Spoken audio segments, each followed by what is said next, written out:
Wrong number. Wrong house. Wrong wife. It was sometime late on a quiet, gray Tuesday afternoon when my phone rang for the third time that day. The screen once again flashed an unfamiliar number. No name, no saved contact, just the generic unknown. I hesitated, index finger floating above the screen. Maybe it was another scam call, or a wrong number, or one of those automated messages about car warranties. But something about the persistence gave me pause. 3 calls from the same number in one afternoon? That wasn't random. I sighed, shifted back in my chair, and finally answered. Before any words came through, I heard the shaky, uneven breathing on the other end. The kind of rapid, shallow breaths that usually accompany panic, fear, desperation. And despite the lack of a greeting, I recognized the breathing immediately. It was my wife. Her voice followed a heartbeat later, strained, high-pitched, teetering on the edge of hysteria. "There are trucks," she said, almost whispering the words like she wasn't quite sure they were real. "Big trucks. Outside. At our house." She swallowed audibly. They're loading things. Men, strangers. So many of them. They're putting all our furniture into the trucks." I'm leaned back farther, letting the old office chair groan beneath me as I looked up at the computer screen. The time read 2:47 p.m. I took in that little detail like it mattered, like it grounded me in the moment, a fact to cling to amid the emotional chaos now pouring through the speaker. Tuesday, 2:47 p.m. Day 3 of a silence so deep and complete it had begun to feel like a sacred thing, a silence that hadn't existed in our household for 7 long, exhausting years. "Why didn't you tell me we were moving?" she demanded, her voice climbing into disbelief and accusation. "Why haven't you been answering your phone?" I let the questions float there in the space between us, thick with implication and drama. I could almost hear the words turning over in her head, searching for sense, for control. I stayed silent for a moment longer than necessary, just long enough for the tension to curdle. And then, with a measured calm that felt more satisfying than I'd expected, I said, "I think you've got the wrong number." The pause on the other end was sharp and jarring.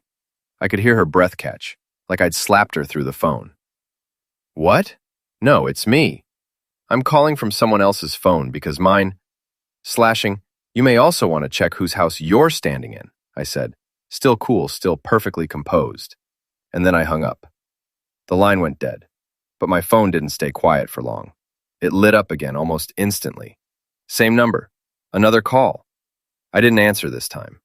I let it ring twice and then sent it straight to voicemail with a single swipe of my finger. Then, as if nothing had happened, I returned to the spreadsheet on my monitor, the one I had been adjusting when the first call came in. A few more minutes passed before I realized I was smiling. A small one, but real. 3 days of silence. No texts, no interruptions, no surveillance disguised as affection. No passive-aggressive questions dressed up as curiosity. No lunchtime interrogations about who I was with, or location pings passed off as, "Just making sure you're safe." Just space. Just silence. Just stillness. For 72 uninterrupted hours, I had not once been asked to prove where I was. I had not taken a photo of my lunch. I had not responded to a stream of pointed emojis or loaded questions. I had not been expected to explain the sound of laughter in the background of a Zoom meeting, or defend why I stayed at the office 20 minutes longer than usual. I had gone to the gym, worked out, showered, and come home, all without justifying my whereabouts like a criminal reporting to parole. Only after those 3 days did I fully grasp just how tight the leash had become. I hadn't realized how suffocating it all was, not until I felt what it meant to breathe again. The first day without contact, I'd felt something close to concern. Maybe she was just busy, distracted, out with her friends or family. At dinner, I kept checking my phone, expecting a message that never came. It wasn't worry, not really. More like the residue of habit. 7 years of programming doesn't vanish in one afternoon. By the second day, the concern gave way to something different. Something clearer. I remember sleeping that night with a kind of peace I hadn't experienced in months. No anxious energy in the bedroom. No waking up to her hovering over me, asking what I'd been dreaming about. No late-night accusations pulled from half-imagined clues. And on the third day, it all crystallized. This wasn't absence. It wasn't distraction. It was deliberate, orchestrated. It was the test she'd hinted at over dinner 5 days ago. The one I had quietly filed away at the time, pretending not to notice. But I had noticed. I had understood more than she thought. I remembered the way she said it. She had been scrolling on her phone, always scrolling. Her attention divided between me and her buzzing friend group chat, which now seemed to command more of her loyalty than I did. "They're doing a challenge," she'd said casually, like it was nothing, like it was cute. A kind of relationship experiment. I'd glanced up from my plate. What kind of experiment? She smiled, that grin she used when she thought she was being clever. The kind of smile that once charmed me, back when it was innocent. "Delete his number for a week," she explained, eyes still on her screen. "Don't message him, don't call, just vanish. See if he even notices you're gone." My fork then, not suddenly, just slowly, deliberately, watching her face for signs she might be joking. "And if he doesn't notice?" I asked. She shrugged. "Then maybe he didn't value you as much as he claimed. That's the point. If he cares, he'll find a way." I remembered how she had looked at me then, finally putting her phone down just enough to make eye contact. Waiting, measuring. And I had given her nothing, just a nod. No approval, no rejection, just silence. Let her read whatever she wanted into it. It hadn't been the first time she'd mentioned those kinds of tests. In the last couple of months, she'd told me about several others. One friend had stopped cooking for her boyfriend for 2 weeks just to see if he'd pick up the slack or let them both eat takeout every night. Another ignored every good morning text to see how long it would take for her partner to realize something was off. A third friend withheld affection entirely, calling it a reset of emotional balance. And each time she told me these stories, she spoke with admiration, as though these women were enlightened, as if they had cracked some code that the rest of us were too naive to decipher. Each new story sounded less like conversation and more like strategy, like she was studying, preparing, planning for her own experiment. She thought I hadn't understood. She thought I was just another guy, oblivious to the rules of a game I didn't know I was playing. But I saw it. I saw all of it. She wasn't testing love. She was measuring control. She wasn't building trust. She was replacing it with suspicion. She wasn't lost. She had chosen a path paved by her friend's approval and emotional manipulation. The woman I had once married had become someone who valued validation over connection, competition over commitment. And so, that night, after she went to bed, probably thinking I was none the wiser, I picked up my phone and made 3 very simple, very quiet calls. The first was to my real estate attorney. The second, to a moving service I had researched months ago but never dared to hire. The third, to a storage facility where I could temporarily keep what I needed until I figured out the next step. I didn't act out of anger. There was no shouting, no revenge fantasy. Just decisions. Calm, clinical decisions. 3 days later, those decisions arrived at my former home, right on schedule. A team of men, trucks, boxes, labels, a strategy, carried out with precision. And as she stood there, calling from a borrowed phone, panicked and confused, I sat in my chair, safe in my office, watching the last pieces fall neatly into place. And I smiled. Then I'd waited, not for her to come back, but to see if she'd show any awareness of what she'd done, any recognition that she'd crossed a line, any indication that the woman I married was still somewhere inside the person who'd become obsessed with winning approval from a group of people whose own relationships were falling apart. My phone rang again. 4th call, I answered. "What property owner?" Her voice was frantic now. "The movers won't talk to me. They said to contact the property owner. Is this a joke? Are you punishing me for something? The neighbors are watching. How do I make them stop?" "I'm sorry, who is this?" I kept my voice polite, almost friendly. "Stop it. This isn't funny. Make them stop loading our stuff. If you're looking for the previous tenant, they moved out. The lease wasn't renewed. I'd suggest contacting your landlord for forwarding information. I hung up again. The house. That was the beautiful irony in all of this. She'd never known it was solely in my name. Never asked. Never questioned. I'd purchased it 3 years before we got married. Saved for years to afford the down payment. Worked overtime to build up enough for closing costs. It was mine before she ever set foot in it. When she'd moved in after the wedding, she'd just assumed. Assumed we owned it together, because we lived there together. Assumed that marriage automatically meant shared ownership of everything. She'd never looked at the deed, never asked about the mortgage, never wondered why all the property tax bills came in my name only. Assumption, like respect, can evaporate when tested.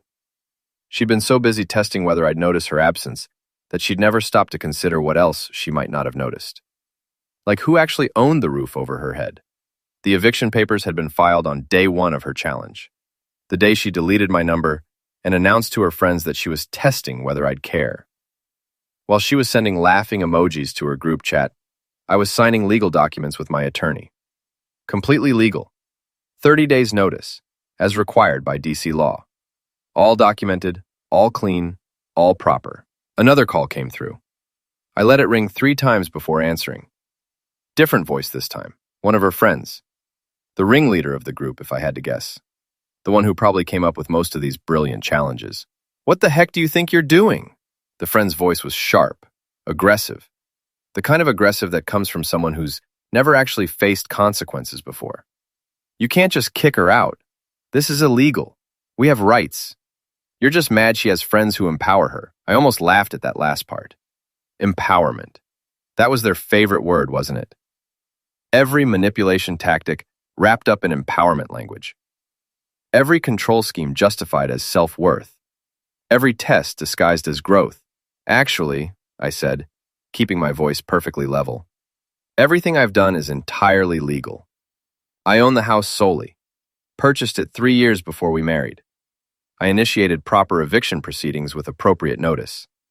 I gave the legally required 30 days. I documented everything with my attorney.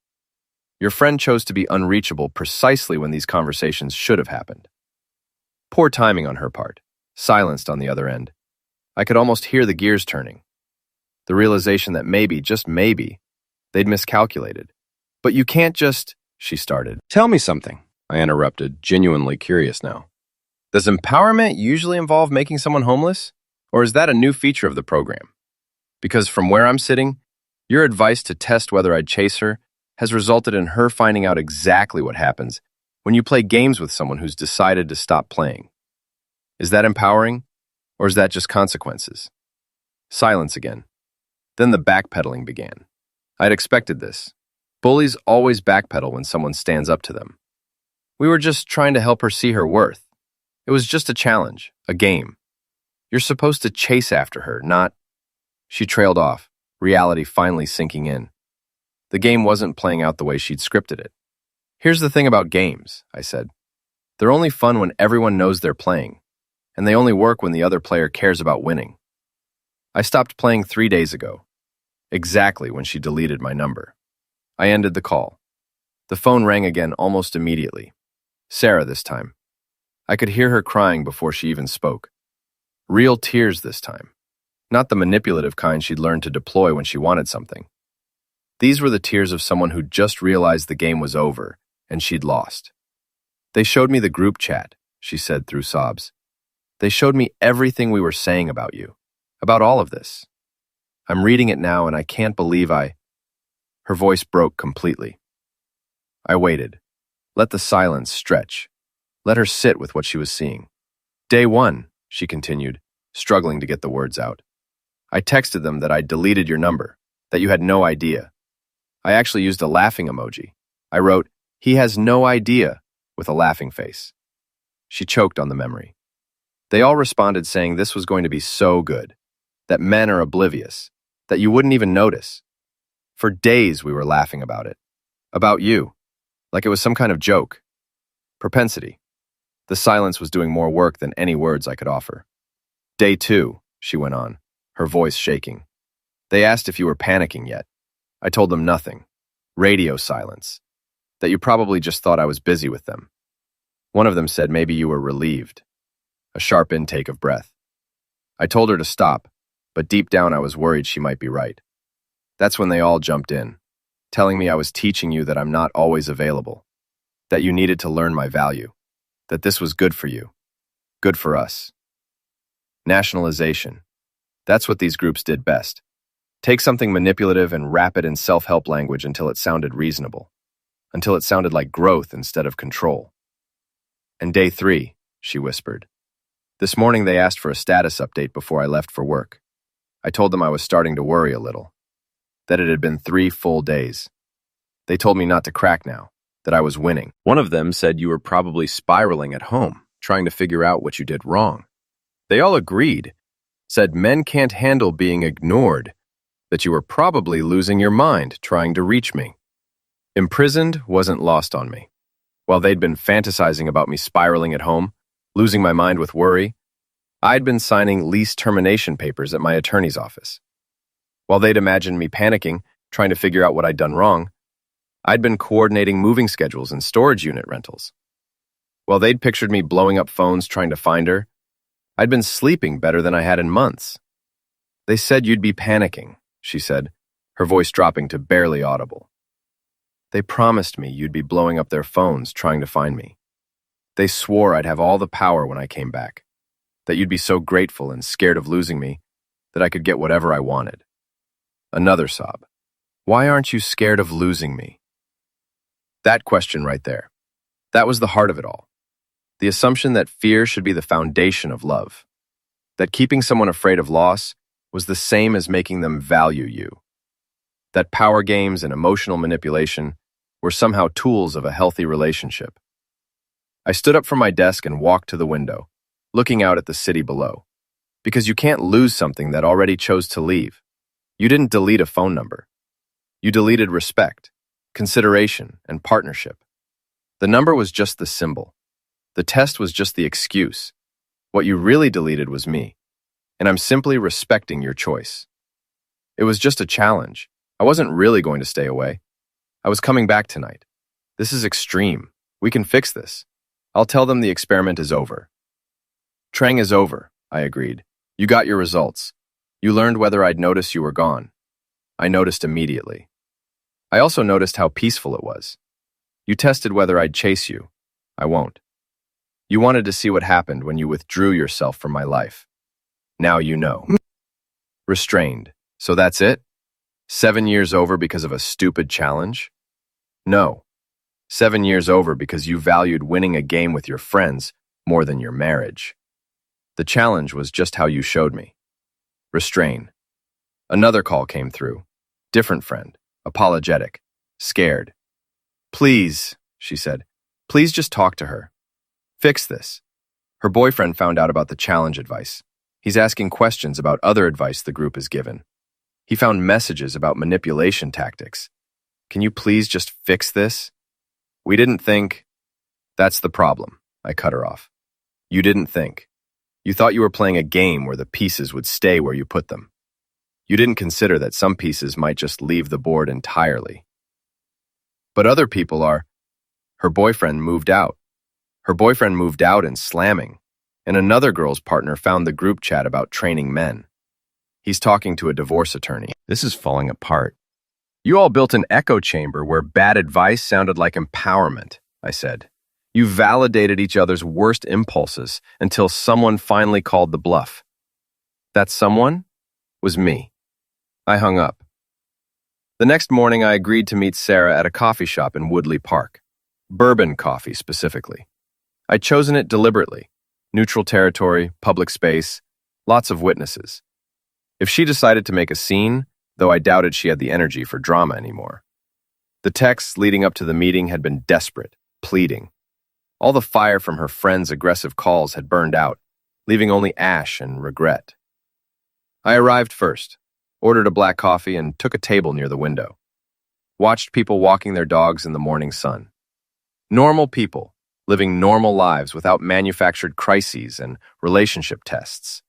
It looked peaceful. I wanted that. She arrived 10 minutes late, looking like she'd been through a war. Mascara smeared from crying. not artfully applied like she usually wore it. Same clothes as yesterday, wrinkled now. Hair pulled back in a messy knot, instead of the careful styling she usually preferred. Phone in her shaking hands, borrowed from yet another friend. She'd apparently gone through several phones at this point, burning through her friend group's resources as they all started to panic about what they'd helped create. "Thank you for meeting me," she said, as she slid into the chair across from me. Her voice was hoarse from crying, eyes red and swollen.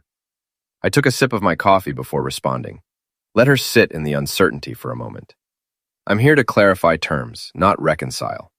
Let's be clear about that up front so we don't waste each other's time." Misled crumpled, but she nodded, gathered herself. "I was insecure. That's what started all this. I was feeling insecure in our marriage, and instead of talking to you about it, I let them convince me that the answer was to test you. They made it sound so reasonable, like it was just about knowing my worth, about making sure you valued me." She paused, waiting for me to jump in, to tell her I understood, to offer some kind of absolution. I gave her nothing. "I thought you'd taken me for granted," she continued, words coming faster now, desperate to fill the silence. "I thought maybe you'd stopped seeing me, stopped appreciating me. And I wanted you to show you cared, to prove that I mattered to you. You wanted me to show I cared by making me panic when you disappeared?" I kept my voice level, clinical almost. "That's not seeking reassurance, that's seeking control. There's a difference, a significant one." I set my coffee down and leaned forward slightly. "You thought I took you for granted, fine. That's a feeling. Feelings are valid. But here's what I need you to understand. Did you once, even once, ask me how I felt? Did you express your needs directly? Did you sit me down and say, 'Hey, I'm feeling disconnected. Can we talk about this?' Or did you skip straight to tests and games because your friends convinced you that manipulation was the same as empowerment?" She looked down at the table. "I should have talked to you." Negate. "You should have. But you were insecure. So instead of working on that insecurity or communicating about it, you surrounded yourself with people who told you the solution was manipulation rather than communication. People who gave you permission to treat me like a science experiment instead of a partner." "Roofing, it wasn't like that." "I know more than you think," I interrupted. "One of your friend's boyfriends shared the full group chat after his own discovery. Turns out, when men find out they're being manipulated, they talk to each other too. We share information. We make informed decisions. And right now, several men in your friend group's orbit are making very informed decisions about their futures." Discharged, her eyes went wide with something between fear and shame. "The full chat? Shall? Everything. The scorekeeping system you all had for relationship wins against your partners. Each of you tracking points for who could control their man most effectively. The competition for who could train their boyfriend or husband best, like we were dogs being taught tricks. The advice threads on withholding affection, silent treatments, manufactured jealousy. The mock proposals for increasingly controlling challenges. The celebrations every time one of you successfully manipulated your partner into doing what you wanted." Pilger, I pulled out my phone, scrolled to the screenshots I'd saved. I have specific examples if you need reminders, but here's my personal favorite from 6 weeks ago. I read from the screen, watching her face as the words hit home. You wrote, "He's too comfortable. Needs to be reminded I have options. Going to start mentioning my coworker more. Make him sweat a little." Your friend responded, "Yes, let him know you're a catch that could leave any time." And you replied, I paused for effect, "Exactly. Keep them insecure. Keep them trying." Mirth, she was shaking now, hands still covering her face. "Do you understand what you were doing? You weren't building me up. You weren't strengthening our marriage. You were deliberately, systematically, trying to make me insecure so you could feel powerful. You were twisting my potential fear of losing you. That's not love. That's not partnership. That's psychological warfare dressed up as self-improvement." "I didn't mean it like that," she whispered, but the words had no conviction behind them. "You meant exactly like that. The words are right there, documented, time-stamped. You can't rewrite history just because you don't like how it looks in retrospect. I put my phone away. You weren't empowering yourself. You were exploiting insecurity. Mine that you were trying to manufacture, and yours that you were trying to medicate with control. Neither of those is a foundation for marriage. Neither of those is love. She was quiet for a long moment, staring at her borrowed phone on the table. Finally, she looked up at me. You did all this in 3 days? The eviction, the movers, the storage unit, all of it? No, I corrected. I made 3 phone calls in 3 hours on the evening you told me about the challenge. I talked to my real estate attorney. I talked to a moving company. I talked to a storage facility. Each conversation took maybe 15 minutes. That's less than an hour of actual work. Blackmail shepherd from despair to confusion. Then what took 3 days? Tightening, I said simply. I waited to see if you'd come back on your own. If you'd wake up on day 2 and realize what you'd done. If you'd call me, not to test whether I'd notice, but to apologize for even considering such a thing. If you'd show any awareness that you'd crossed a line, any indication that the woman I married was still in there somewhere, underneath all the friend group influence. Discharged. I didn't know you were waiting for that. Of course you didn't. You were too busy checking in with your friends about whether I was panicking yet. Too busy collecting their predictions about how I'd be spiraling. Too busy convincing yourself this was working exactly as planned. I paused. So, on day 2, when you still hadn't called, when you still hadn't shown any recognition of what you'd done, I confirmed the arrangements, signed the final papers, locked in the moving date.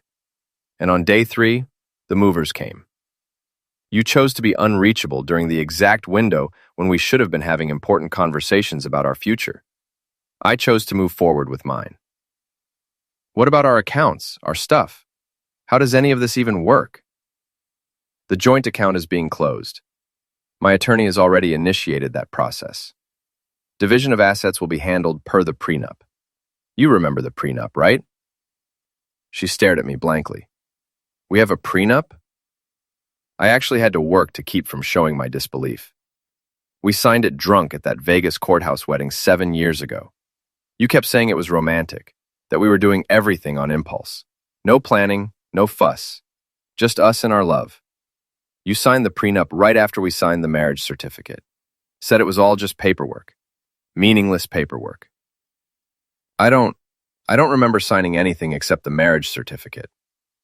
Well, you did, and it's airtight. My attorney made sure of that, even through our alcohol-induced enthusiasm. Clean break. Division of what we've acquired together, which isn't much. No alimony. The marriage was too short, and the prenup is crystal clear on that point. I took another sip of coffee. His office will contact you with settlement details. Everything will be fair, but everything will also be final. She looked like she might be sick. Where is all my stuff? In a storage unit off Rockville Pike. I've paid for 3 months. The address was in the email my lawyer sent you yesterday. You did get that email, right? Or were you too busy dealing with the immediate crisis to check? She pulled out the borrowed phone, scrolling frantically. I didn't. There's so much I can't. Miliori, I said, not unkindly. You have 27 days left for the house. That's how much time remains on the legally required 30-day notice. You'll need to be fully moved out by then. The storage unit gives you 3 months to sort through everything and figure out your next steps. After that, the storage fees become your responsibility. Is there any way to fix this? Her voice was desperate now. Fix implies something broke accidentally. This wasn't an accident.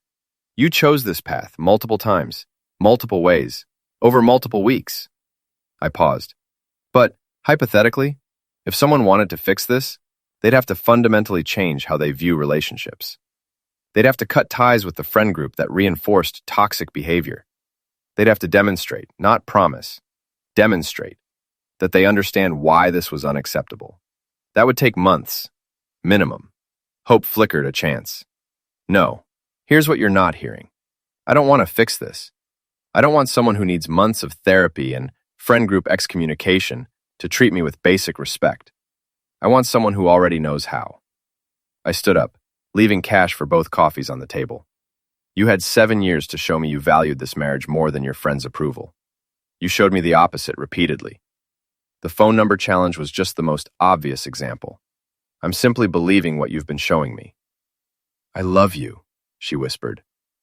Love isn't a feeling you have when it's convenient. It's a choice you make when it's not.